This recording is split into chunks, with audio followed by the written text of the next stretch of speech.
Hello friends. दोस्तों, RSS और राहुल गांधी के बीच में तलवारें खिंच गई हैं। भाजपा आरएसएस का मुखौटा बन के सामने आया है और जबरदस्त रूप से संग्राम की तैयारी शुरू हो गई है।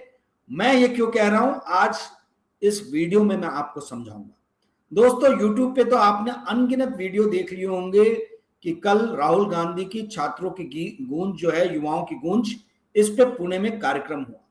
परंतु जो यूट्यूब पे आपने नहीं देखा वो मैं आपको बताने वाला हूं, और ध्यान से आप लोग जो है अंत तक आज के इस वीडियो को देखिएगा। उसके पहले आपको बता दूं दोस्तों, मेरा अगला पेड वीडियो 6 सितंबर को आने वाला है। यदि आप में से कोई भी ये पेड वीडियो देखना चाहता है तो मुझे 9860317209 पे संपर्क व्हाट्सएप मैसेज के द्वारा कर सकता है। वीडियो की फीस 1500 रुपए है। उसके अलावा मैं अपने वीडियोस, जो फ्री वीडियोस हैं, उनको नोट फॉर्मेट में प्रोवाइड कर रहा हूं। उसकी फीस 300 रुपए है। वो भी आप व्हाट्सएप के माध्यम से मुझे संपर्क कर सकते हैं। दोस्तों, कल रात बड़ी ही कल के दिन में बड़े शानदार तरीके से युवाओं ने स्पॉन्टेनियस जो है वो एक, कह लीजिए कि उनका जमावड़ा हुआ पुणे में, और छात्रों की गूंज, युवाओं की गूंज, आपने वो कार्यक्रम देखा पुणे में। किस तरीके से राहुल गांधी ने युवाओं को, खास तौर पे हमारी बहनें जो हैं, महिलाओं, उनको संबोधित किया और उनको एक चीज समझाया, बताया कि आपका रिलेशन आपके बेटे के साथ हो सकता है, आपके पति के साथ हो सकता है, आपके पिता के साथ हो सकता है, मां के साथ हो सकता है, परंतु आप जो स्वयं जो अपने आप को बिलोंग करते हो, तो आपको जिन चीजों में विश्वास हो उस पर अडिग रहो और आगे बढ़ते जाओ।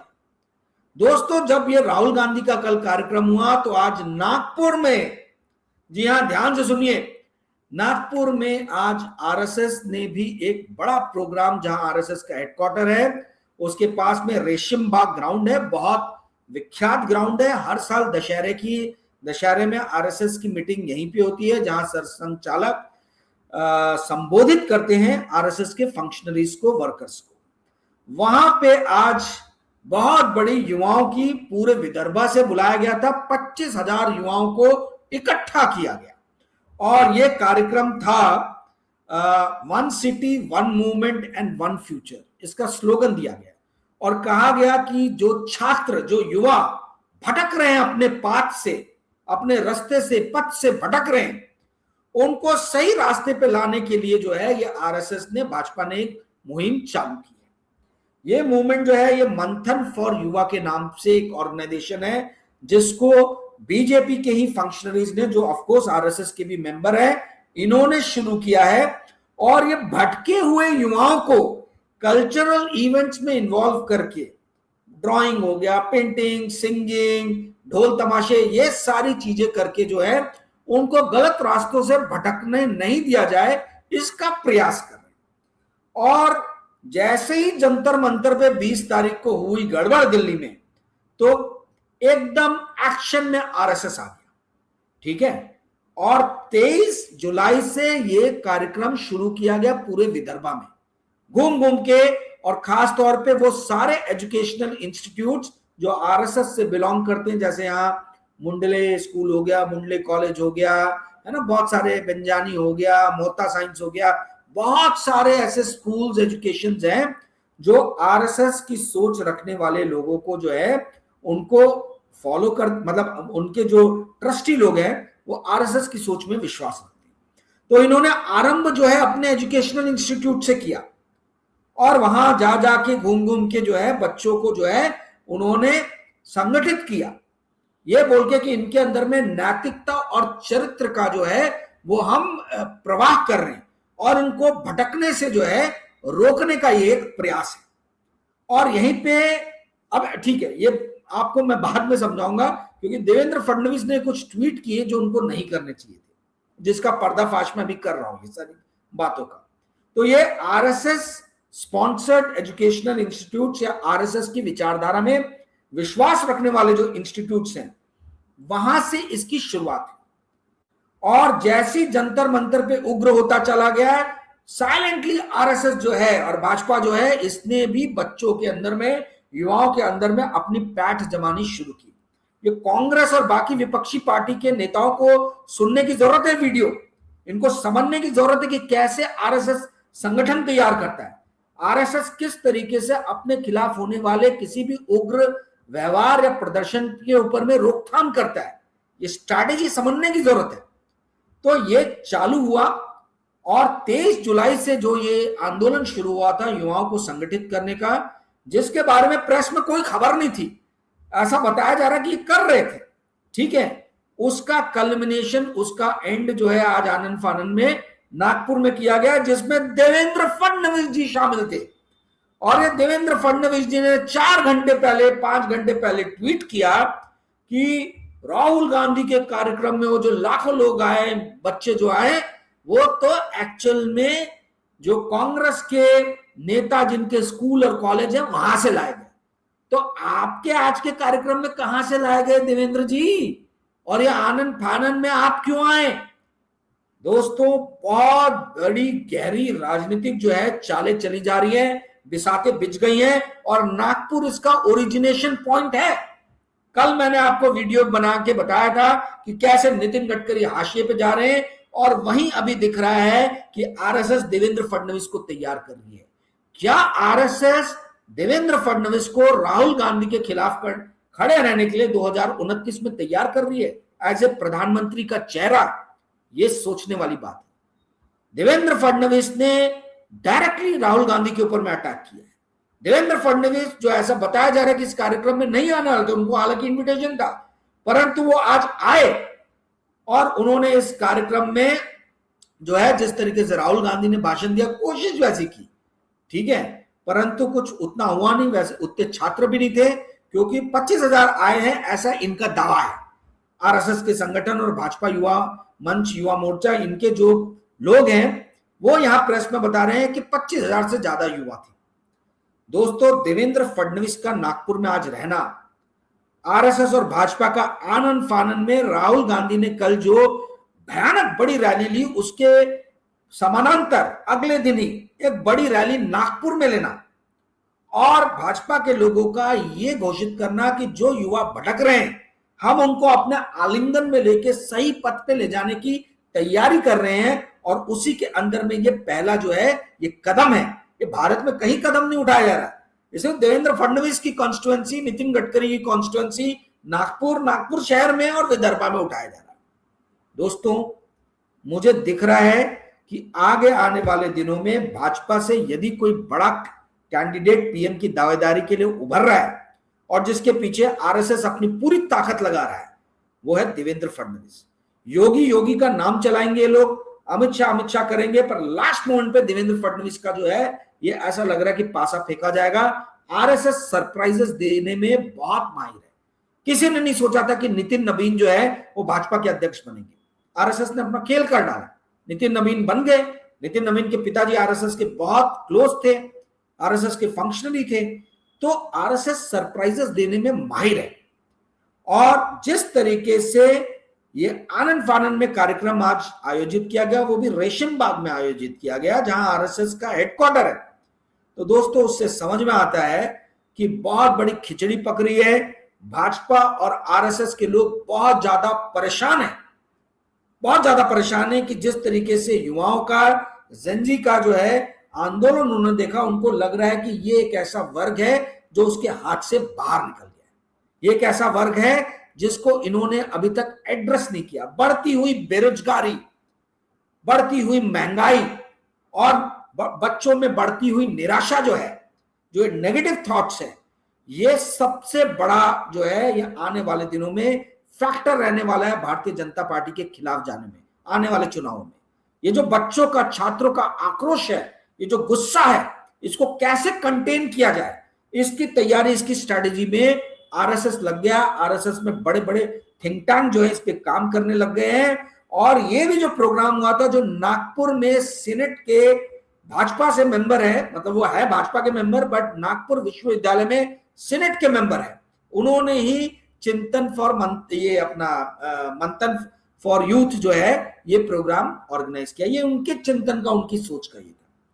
दोस्तों, मुझे यहां ये भी बताया मेरे सोर्सेज ने कि Indian Institute of management, IIM Nagpur जो है, इसके ऑडिटोरियम को धड़ल्ले से जो है वो आरएसएस के संगठन अपने कार्यक्रमों के लिए जो है वो यूज कर रहे हैं। फुकट में काम हो जाता होगा या कम पैसे में हो जाता होगा, इसीलिए यूज हो रहा है। नागपुर एयरपोर्ट पे उतरे, राइट हैंड मारा तो 8-10 किलोमीटर में जो है वो आपको मिल जाएगा आईएम का बढ़िया आईएम और आईएम का ऑडिटोरियम।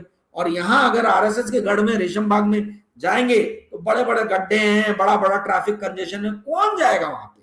तो फुकट में काम हो रहा है या कम पैसे में काम हो रहा है तो चलो आईएम को जो है आईएम नागपुर के ऑडिटोरियम को यूज कर लेते हैं। कभी विद्या भारती का कार्यक्रम हो रहा है, कभी ये मंथन वालों का जो मैंने आपको बताया इनका कार्यक्रम हो रहा है। कैसे ये इतने प्रेस्टिजियस इंस्टीट्यूट जो है वो आरएसएस और आरएसएस से संलग्न जो संगठन है उनके लिए कैसे ये एक सेंटर का काम कर रहे हैं, कैसे अपना प्लेटफॉर्म प्रोवाइड कर रही है, अपने आप में बहुत बड़ा सवाल है। नागपुर में किसी ने आरटीआई ये लगाना चाहिए, राइट टू इंफॉर्मेशन एक्ट, कि पिछले 2 सालों में 2024 से इंडियन इंस्टीट्यूट ऑफ मैनेजमेंट ने कितनी बार अपने ऑडिटोरियम जो है वो आरएसएस से संलग्न संगठन को दिया है। ऐसा मुझे बताया लोगों ने कि बहुत बार हुआ है। और ऑफ कोर्स न्यूज छपी होंगी उन सब जगह में, वेन्यू तो छपता ही है, तो आप छिपाने की भी कोशिश करें तो शायद हो सकता है कि वो चीज छिपे ना छिपे, ठीक है। पर इंडियन इंस्टीट्यूट ऑफ मैनेजमेंट जैसा ब्रांड एमबीए का, वहां पे विद्या भारती, मंथन, कौन है ये मंथन फॉर चिंतन या मंथन फॉर यूथ, इनके कार्यक्रमों को जो है आप ऑडिटोरियम प्रोवाइड कर रहे हो। कल को एनएसयूआई उठ के आ जाए या एसएफआई उठ के आ जाए, ये छात्र संगठन बोले कि हमारे को IM Indian Institute of Management auditorium provide करे, तो क्या करेगा आईएम ऑडिटोरियम प्रोवाइड? मैंने अभी तक आईएम के डायरेक्टर से बात नहीं की है, ये जो मेरे सोर्सेज ने बताया है उसी के बेसिस पे बोल रहा हूं। और मैंने उनको पूछा था कि क्या आप मुझे प्रेस रिलीजेस प्रोवाइड कर सकते हो जहां पे वेन्यू में लिखा है कि इन संगठन के, आरएसएस के संगठन के प्रोग्राम के लिए आईएम का ऑडिटोरियम यूज किए जा रहे हैं। उन्होंने बोला मैं जरूर आपको प्रोवाइड करूंगा। तो दोस्तों इसका मतलब हो तो रहा है। सवाल यह है कि इंडियन इंस्टीट्यूट ऑफ मैनेजमेंट अपना ब्रांड डाइल्यूट क्यों कर रहे हैं? कभी इतिहास में आपने सुना है कभी इसके पहले कि कांग्रेस का national students union of India जो है, एनएसयूआई जो है, वो अपने प्रोग्राम आईएम बैंगलोर में कर रहा है या आईएम कानपुर में कर रहा है, आईआईटी कानपुर में कर रहा है, सॉरी, या आईएम अहमदाबाद में कर रहा है? ये कब से इंडियन इंस्टीट्यूट ऑफ मैनेजमेंट वाले अपने ऑडिटोरियम जो है वो आरएसएस के संगठन या किसी और छात्र संगठन या किसी एनजीओ को प्रोवाइड करने लगे? दोस्तों कहां जा रहा है ये देश? ये बातें कोई नहीं बोलता, मैं आपको दावे के साथ बोल रहा हूं। आज ये यूट्यूब पे मैं बना रहा हूं, ये जितने दिल्ली में बड़े बड़े तोपची पत्रकार हैं जो यूट्यूब पे हैं, जो जिनको आप लोगों ने जो है तोपची बना दिया महान, अभी तक तो किसी ने इस पे वीडियो नहीं बनाया। अभी आप कल देख लेना कितने यहां से नकल करके वीडियो बनाते। मैं बिजनेस फाइनेंस पे कोई प्रोग्राम बनाऊं, पॉलिटिकल बनाऊं, 1 दिन बाद 2 दिन बाद वही बात बोलते हुए दूसरे बड़े बड़े तोपची सुरमा लोग जो है वो नजर आते हैं, ठीक है। और दुख की बात है कि पत्रकारिता का जो बेसिक सिद्धांत है कि कहां से फैक्ट उठाया है उसकी अवहेलना करते हैं, बताते नहीं। उनको लगता है मैं कॉम्पिटिटर हूं। भैया आपके लाखों करोड़ों जो है वो सब्सक्राइबर है, मेरे 13,000 हैं। 10 साल लग जाएंगे मुझे, 1 दशक, 10 लाख के सब्सक्राइबर पहुंचने में, अगर ये चैनल चलता रहा तो। मैं दूर दूर तक किसी का भी कॉम्पिटिटर नहीं हूं। मैं यूट्यूब पे दूसरों के वीडियोस देखता नहीं हूं, अपने भी नहीं देखता हूं, टाइम ही नहीं है मेरे पास में। और मैं जो भी वीडियो बनाता हूं अपनी सोच से बनाता हूं, अपने रिसर्च, अपनी स्टडी से बनाता हूं, या मेरे सोर्सेस जो इंफॉर्मेशन प्रोवाइड करते हैं उससे बनाता हूं। पर दुख की बात है कि जो दूसरे बनाते हैं वो यहां से कॉपी करते हैं, कॉपी कट पेस्ट करते हैं और वो सोर्स को कोट नहीं करते। ये चल पड़ा है यूट्यूब में एक जर्नलिज्म के खिलाफ सिद्धांत है जर्नलिज्म का बेसिक, कि जहां से भी आप इंफॉर्मेशन लिफ्ट करो उसको आप कोट करो। जैसे मैं फाइनेंशियल टाइम्स या वॉल स्ट्रीट जर्नल या फॉर्च्यून, फोर्ब्स बताता हूं कि यहां पे मैंने ये पढ़ा और वहां से मैं बोल रहा हूं। ऐसे हमारे यूट्यूब के दूसरे पत्रकार भाई लोग नहीं कर रहे। नागपुर के अंदर में तलवारें खिंच गई हैं राहुल गांधी का मुकाबला करने के लिए। राहुल गांधी ने जिस तरीके से पुणे में इतना बड़ा समारोह कल किया, उसके खिलाफ में एक छोटा टेम्पलेट नागपुर में करके शुरू किया गया है। और आज यहाँ पे ढोल नगाड़े ताश ऐसा करके कुछ तो भी नाम दिया था, वो प्रोग्राम हुआ जहां पे 3,500 ढोल बजाने वाले विदर्भा से, पूरे विदर्भा से छात्रों को इकट्ठा किया गया और 25,000 छात्र जो है वो इस प्रोग्राम को देखने गए थे। और ऐसा कहा गया है कि शायद ये Guinness book of world record में एंट्री मारने के लिए जो है एक प्रयास है। पर ये प्रयास तो है राहुल गांधी का जो पॉलिटिकल कल इतना बड़ा मूवमेंट हुआ उसको रोकने का या उसके खिलाफ अपना एक खड़ा करने का, आरएसएस के अंदर में एक मुहिम चलाने का कि राहुल गांधी युवा है तो उनके खिलाफ यदि कोई दूसरा युवा चेहरा खड़ा करना है तो देवेंद्र फडणवीस से बेटर कोई दूसरा चेहरा नहीं है। देवेंद्र फडणवीस की बैटिंग जो है वो आरएसएस ने शुरू कर दी है, नींव डल चुकी है, बिसात बिछ चुके हैं। देखना यह है कि आगे आने वाले दिनों में क्या सेंटर की भूमिका में देवेंद्र फडणवीस जा रहे हैं और किस तरीके की भूमिका, किस तरीके से जो है प्लेटफॉर्म देवेंद्र फडणवीस के लिए तैयार करने का प्रयास आरएसएस कर रहा है भाजपा के अंदर। क्या गुजरात लॉबी जो है वो इसको एक्सेप्ट करेगी? क्या गुजरात लॉबी देवेंद्र फडणवीस की प्रधानता, पार्टी के अंदर में बढ़ते हुए कद जो है उसको स्वीकार करेगी? बहुत सारे सवाल ऐसे हैं दोस्तों जिस पे हम आगे चर्चा करेंगे, परंतु आज की ये लेटेस्ट डेवलपमेंट है, मैंने सोचा बड़ी इंटरेस्टिंग डेवलपमेंट है, आप लोगों के साथ में मैं शेयर करूं।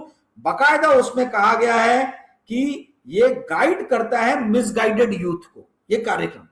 मतलब जो यूथ भारतीय जनता पार्टी और आरएसएस के खिलाफ खड़े हो वो मिसगाइडेड यूथ है, जो छात्र पर्चे लीक होने के खिलाफ खड़े हो वो मिसगाइडेड यूथ है, और जो छात्र ढोल बाजे ताशे ये सब देखने के लिए आए, नगाड़े देखने के लिए, वो मिसगाइडेड यूथ नहीं है, वो सही राह पे जा रहे हैं। वाह, क्या क्या लॉजिक और क्या रैशनल दिया जा रहा है। तो जो युवा अपने हक की मांग के लिए आंदोलन करता है, शांतिपूर्वक आंदोलन करता है, वो मिसगाइडेड यूथ है। 20 दिनों तक जो शांति से बैठा रहता है, जो भूख हड़ताल करता है, वो मिसगाइडेड यूथ है। पर जो कील वाले लठ लेके सिविल ड्रेस में मारता है, जो मालूम है कि पुलिस नहीं है, वो मिसगाइडेड यूथ नहीं है। जो अपने ही जैसे दूसरे युवाओं को मारता है वो मिसगाइडेड यूथ नहीं है। जो अपने पढ़ाई का समय छोड़ के, कॉम्पिटिटिव एग्जाम्स की तैयारी छोड़ के नगाड़े सुनने के लिए पूरे विदर्भा से रेशम बाग में आरएसएस के हेडक्वार्टर में आता है, वो मिसगाइडेड यूथ नहीं है। Indian Institute of management Nagpur हजारों तो नहीं, सैकड़ों, दर्जनों, जो भी हैं, दर्जनों प्रोग्रामों के लिए अपने ऑडिटोरियम को, अपने प्लेटफॉर्म को आरएसएस को प्रोवाइड करता है। इसका मैनेजमेंट मिसगाइडेड नहीं है, पर बाकी सब मिसगाइडेड है जो भाजपा और आरएसएस की सोच के खिलाफ अपनी सोच रखते हैं। ये कौन सी सोच है? मुझे दोस्तों पूरे भारतवर्ष में बुलाया जाता है बात करने के लिए, बोलने के लिए। यहां तक कि इंडियन इंस्टीट्यूट ऑफ मैनेजमेंट एक और दूसरे शहर में, उन्होंने भी मुझे इनवाइट किया, 3 घंटे का लेक्चर दिया मैंने। IIM नागपुर ने मुझे कभी नहीं बुलाया, और ऐसा नहीं है कि IIM नागपुर वाले मुझे जानते नहीं, बहुत अच्छे से जानते हैं, पर IIM नागपुर ने कभी नहीं बुलाया। वही नागपुर के अंदर में कईयों दर्जनों कॉलेजेस ने, इंस्टीट्यूट्स ने मुझे बुलाया है मेरे स्पीच के लिए, बट IIM नागपुर ने नहीं बुलाया। और इस बात का कोई मुझे मलाल नहीं है, क्योंकि मेरे पास में समय की बहुत कमी है। मैं अभी और 2 प्रोग्राम में सितंबर महीने में बुक हूं, मेरे प्रोग्राम है अलग अलग कॉलेजेस में, यूनिवर्सिटी में। मैं IIM ने नहीं बुलाया, इसके लिए मैं उसका नाम ले रहा हूं, ऐसा बिल्कुल नहीं। मुझे मालूम है कुछ बहुत अति होशियार लोग कमेंट में लिखेंगे कि क्या आपको कभी नहीं बुलाया? कि जी नहीं, मुझे कभी नहीं बुलाया। क्या आपके पेट में इसलिए दर्द है? जी नहीं, बिल्कुल भी नहीं है। ठीक है, मेरे पास में समय का वैसे ही बहुत अभाव है। जहां इज्जत हो, जहां लोग बुलाते हैं वहीं आदमी जाता है, जहां इज्जत नहीं हो वहां आदमी, मतलब जाना तो दूर, वहां दिखना तक मैं पसंद नहीं करता। तो खैर दोस्तों, ये सारे जो डेवलपमेंट्स हो रहे हैं ये बड़े चिंताजनक डेवलपमेंट्स हैं। क्या आपने आज से 12 साल 14 साल पहले सुना था कि IIT और IIM के प्लेटफॉर्म्स जो हैं वो आरएसएस की सोच को बढ़ाने के लिए इस्तेमाल होंगे? कमेंट बॉक्स में जरूर लिखिएगा। दोस्तों, उम्मीद है आज का वीडियो आपको पसंद आया होगा। पसंद आया होगा तो कृपया करके इस वीडियो को लाइक और शेयर कीजिएगा और अपने मित्रों के साथ इस चैनल को साझा कीजिएगा। Thank you friends, good night, bye.